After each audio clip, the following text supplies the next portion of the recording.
There's something about a baseball park after dark. When the lights go out, when the crowd disappears, when the vendors close up and the last echo of "Take Me Out to the Ball Game" drifts into silence. What's left behind? Wood and steel, concrete and grass, and if the stories are true, something else. Tonight, we're stepping into the shadows of America's pastime. We're walking the concourse long after the final out. We're sitting alone in the empty grandstands. We're listening for footsteps in dugouts that should be deserted, because this is an episode about haunted baseball parks.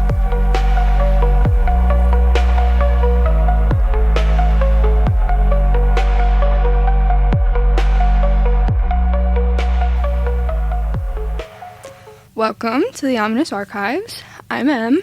And I'm Nick. I'm very excited about this episode. Yeah, you've been really getting into the whole baseball scene over the last year or so. I have 3 years. Give me a 3-year give or take. 3 years. But yeah, I remember saying to you a little while ago, I was like, you think that would be good enough to do an episode on? I was like, you think I could come up with enough information? There's always enough information if you look. There's always something to look for if it's there. Somebody always left the Ouija board open somewhere. Always. We literally said in the last episode, Nick and a Ouija board, he's always going to find something. You can relate it. It's there somewhere. Always. Somebody did it. So baseball is old. Not just historically old, but emotionally old. It's layered, generational. Fathers and daughters, mothers and sons, grandparents who remember players whose names are now etched in bronze. Ballparks aren't just buildings, they're memory machines. And when you pack over a century of triumph, heartbreak, and obsession, and ritual into a single patch of land, maybe some of it lingers. Tonight, we're going to explore some stories from parks where security guards refuse to work alone, groundskeepers hear phantom games in the middle of the night, players report feeling watched from empty seats. Let's start in Chicago. Wrigley Field is known as the Friendly Confines, but some say that friendliness has a spectral side. Built in 1914, which is just insane. That's how old. It's so crazy. It goes to show you how old baseball is and how it really is timeless stadiums can be. Yep. Because I'm sure that it's been updated since 1914. Right. But it's just that stadium is just timeless. Same thing with a lot of these parks we're going to be touching on today. Yeah. And there's just that timeless. You were talking about it in the beginning, and I was just sitting there thinking, and I was like, man, I remember the game in 08 when we were there and the Phillies clinched. They didn't even clinch yet. But we all saw on the out-of-town scoreboard that the Mets were down 11-2 in the bottom of the 7th. And the stadium just erupted because we knew that was it. We were locking up the division. Yeah. And the rally tales came out. And like you said, they're just memories. There's just so many that you can just go. You go and you never know what you're getting. Literally. So the ballpark has survived 2 world wars, the Great Depression, night game debates, heartbreak seasons, and finally, after 108 years, a World Series victory that felt almost mythic. For decades, the Chicago Cubs were synonymous with longing, with curses, with ghosts of what could have been, and maybe that is part of it. Security personnel over the years have reported strange activity during overnight shifts, footsteps on the upper concourse when no one is there, cold spots in press areas, doors opening and closing in still air. Honestly, I feel like just being a groundskeeper at a ballpark alone, working at night, that's spooky enough. That big of a place, there's only a select few people. There's something about the bigness of the building, and you being a little person in that building, and you're just there's a whole lot of grounds here. Yeah. Who knows? Whole lot of grounds. The most persistent legend involves a former groundskeeper who supposedly died in the early 20th century after dedicating his life to the field. Some say his presence still lingers near the dugouts and along the baseline, protective and watchful. One guard described hearing the unmistakable crack of a bat around 2 a.m. He checked the field. Empty. No wind, no animals, just silence and the smell of freshly cut grass. There are also stories tied to the long drought years. Some fans believe the heartbreak itself created a kind of emotional residue, which it definitely does. I feel like that's not, It definitely does. After devastating losses, staff would report heavy, almost oppressive atmospheres in the clubhouse, like disappointment had weight. And when the Cubs finally won the World Series in 2016, several longtime employees claimed something felt lighter, as if what had been waiting had finally exhaled. Was it just collective relief, or did something finally just move on? It'd be wild if it did. Something just kind of... Like, that's the thing with, like, curses, too. I feel like there's a lot of... and I don't really, like, touch on, like, the curses too much. Like, I feel like we're not going to touch on them too much. But that's also a thing that I truly do believe in. Yeah. Well, it's funny, too, because with Philly... Yeah. We didn't win a championship in years, and then all of a sudden, I think it was the Comcast building got put up, and they put a little William Penn on top of it. The highest building in Philadelphia. Yeah, and then all of a sudden, it was like World Series. Yep. It was World Series. I thought it was when we won the Super Bowl, was it? No. No? Okay. No, he was up there, World Series. God. Well, you'd have to look when the Comcast building was built, but I'm almost positive it was the World Series. That's insane. And it might have been like a couple years after or something like that. All right, well, we're not having the best of luck, so let's put him up there again. I'd think he's still up there. It'd be a bad idea to take him down. Seriously. I mean, we did just win the Super Bowl 2 years ago. This is true. Or last year? Yeah, I guess it's last year. Technically. Yeah. Anyway, we're going to head east to the infamous Fenway Park. This park was built in 1912 and is the oldest Major League Baseball stadium still in use. Insane. Yeah. 1912? You went from what? 14, I think. 1914 to 12? I mean, it's 2 years older, but... like, still. It's just so crazy. Yeah. And if walls could talk, Fenway would be a Jabberjaws. Yeah. It survived the curse of the Great Bambino. It witnessed wars, cultural revolutions, and countless ninth-inning dramas. Its green monster has seen it all, and some say it's seen more than it should. Security guards have long shared stories of hearing crowd noises during off hours. Not faint echoes, distinct rising cheers. The kind that swell when a home run clears the wall. But when they check in the stands, empty. More unsettling are reports from the visiting clubhouse corridor. Staff members have described doors rattling without wind, lockers clanging shut, and the eerie sensation of someone standing behind them. One particularly persistent story centers around a former groundskeeper who allegedly passed away after decades of service. Workers say that if the tarp isn't properly secured before a storm, strange things happen. Equipment goes missing, tools are moved. A cart once rolled across the warning track without anyone pushing it, as if someone were still tending to the field. Players, too, have mentioned odd feelings. A few have described looking up during batting practice and momentarily thinking that they saw someone seated high above, just one solitary figure in an otherwise empty stadium. Then, blinking, and it's gone. Is it the imagination? Or the mind playing tricks in a place soaked in history? Or is the game never truly over at Fenway? I think that as a player, if I was literally just, taking a batting practice and, my eyes started playing, those kind of tricks on me, I'm like, all right, I need to, go do something and come back, because what do you mean? I don't even think I'd notice. I'd think I'd be like, oh, yeah, there's a person up there, okay, and then I would just keep going. Yeah, you're just gonna keep going. I wouldn't even think about it being, a ghost or something like that. Now, if all of a sudden they disappeared, if they were in the middle of the thing and, right. in between swings, all of a sudden they're gone. Maybe it'd be like, that's kind of weird, mm-hmm. but it honestly wouldn't even dawn on me. He's too locked in. Yeah. So when people talk about hauntings at Yankee Stadium, they're usually blending two places into one legend. The original Yankee Stadium, the house that Bruce built, and the current stadium built across the street in the Bronx. Most of the ghost lore is tied to the original park, though stories have followed the franchise into the new building. Let's separate some folklore from documented history. The most persistent legend claims that Babe Ruth never really left the house that Ruth built. Which, honestly, if I was Babe Ruth, I'm not leaving either. I'd hang out. Get me out of here. Drag me out. I don't care. No. By my spiritual... Yeah, I'm staying here. Whatever it is. Ectoplasm. Absolutely not. Anecdotal reports from stadium workers and visiting players described the smell of cigar smoke in empty corridors, which, yeah, I'm also going to contribute that to Babe Ruth, duh. A shadowy figure near Monument Park, and a feeling of being watched from the upper deck. There is no verified paranormal investigation confirming these experiences.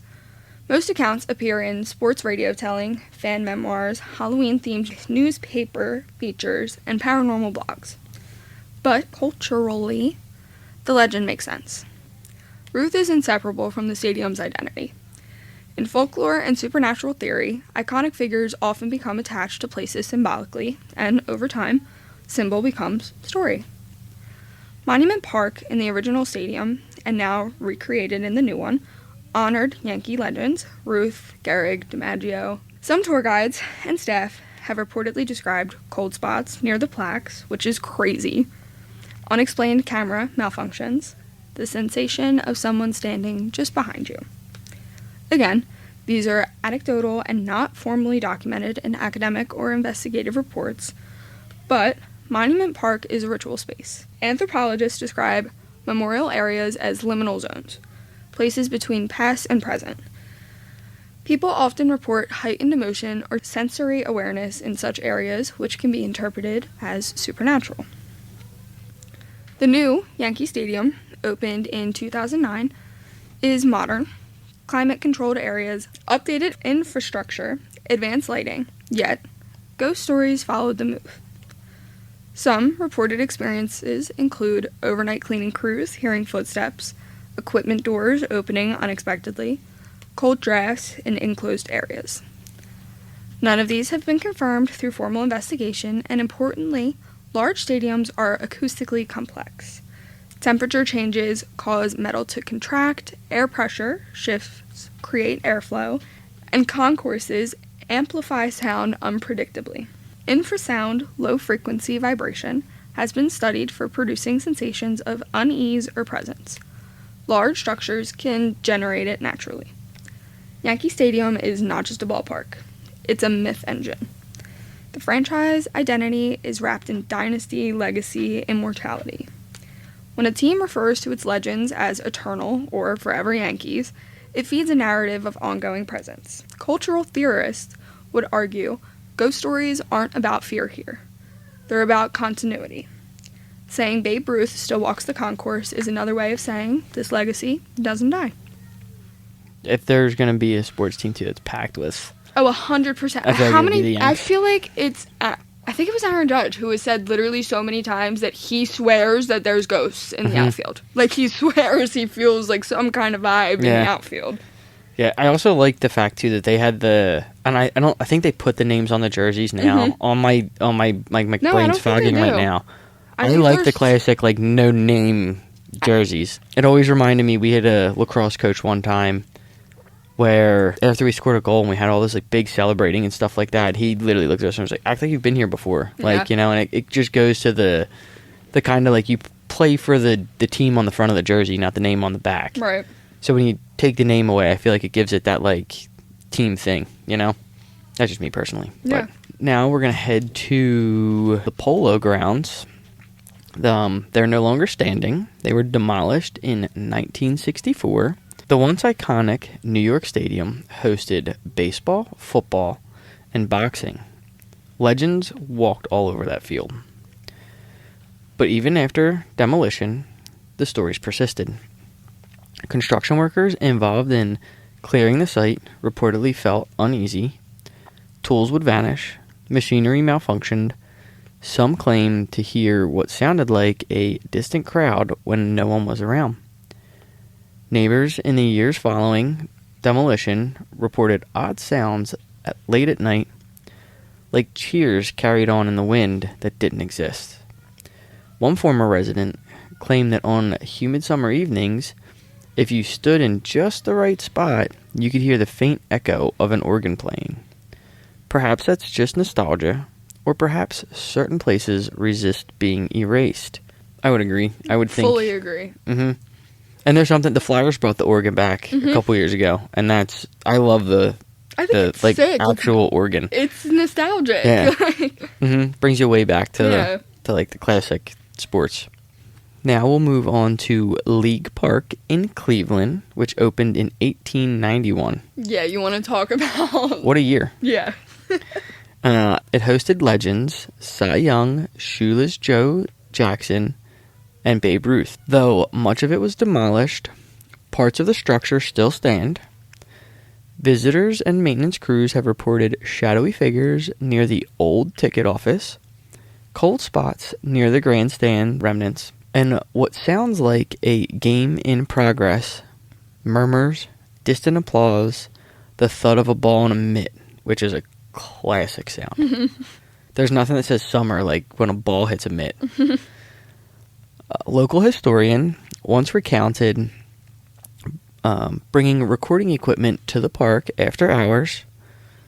During playback, there were faint rhythmic claps, almost like someone keeping score. No one else was there. The site has long been associated with deep emotional resonance. Generations of Cleveland fans experienced both joy and decades of frustration within its boundaries. Maybe that emotional investment doesn't disappear when the lights do. Which I think is totally true. Yeah. Thinking of like the times where, like Game 7 when we lost Arizona. Don't like remind me. The emotion shifts. No, like actually don't remind me. I have lifelong beef with the Diamondbacks because of it, and I'm not even joking. I have lifelong beef with the Phillies for not being able to hit anything but a long ball. Them too. Them too. We hit home runs. Yeah. Next, we move on to Dodger Stadium. Boo. Boo. Which is modern compared to the others. It opened in 1962, carved into Chavez Ravine. It's bright, iconic, and filled with Southern California sunshine. But even here, stories circulate. Night security teams have described seeing a solitary man in outdated clothing seated in the left field pavilion. When approached, he vanishes. There are also tales from clubhouse attendants of lockers opening unexpectedly, showers turning on briefly, and the sensation of being observed.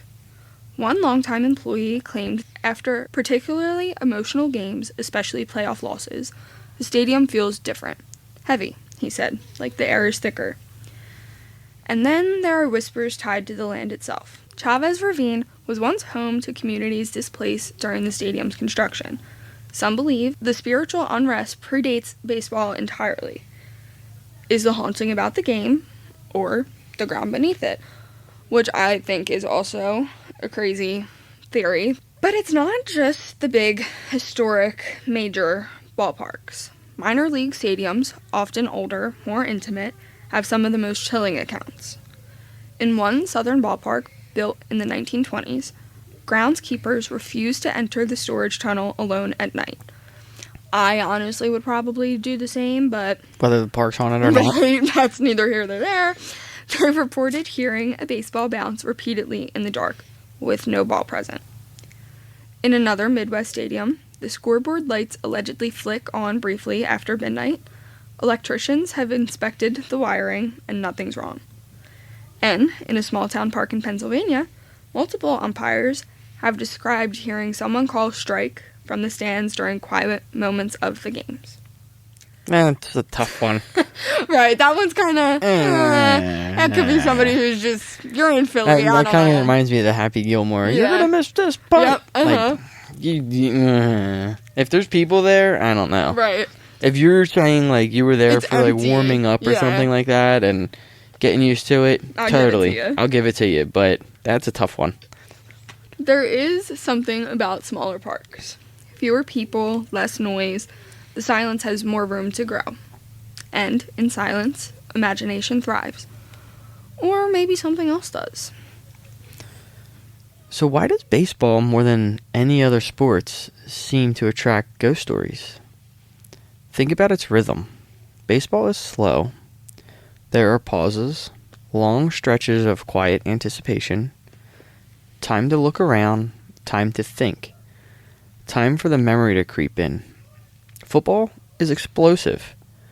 Basketball is constant motion. Hockey is relentless speed. Baseball breathes. And in those breaths, people feel things. It's also deeply tied to nostalgia. Summer evenings, radio broadcasts, the smell of popcorn, the hum of the cicadas beyond the outfield. When someone becomes that emotionally intertwined with childhood, family, and identity, the idea of it lingering beyond death feels almost natural. Of course, Grandpa still sits in section 312. Of course, the old groundskeeper still checks the tarp. Of course, the former owner still watches the ninth inning. The game doesn't end for them. It just quietly continues.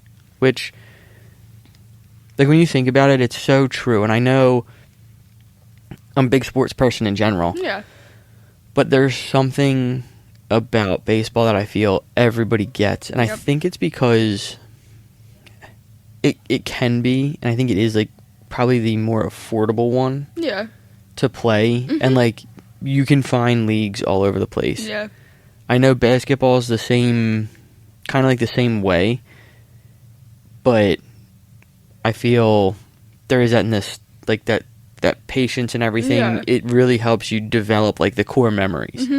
You know, when it comes to Sixers, not that we've had much to look at, but, like, the big thing I only remember is the Iverson stomp. Yeah.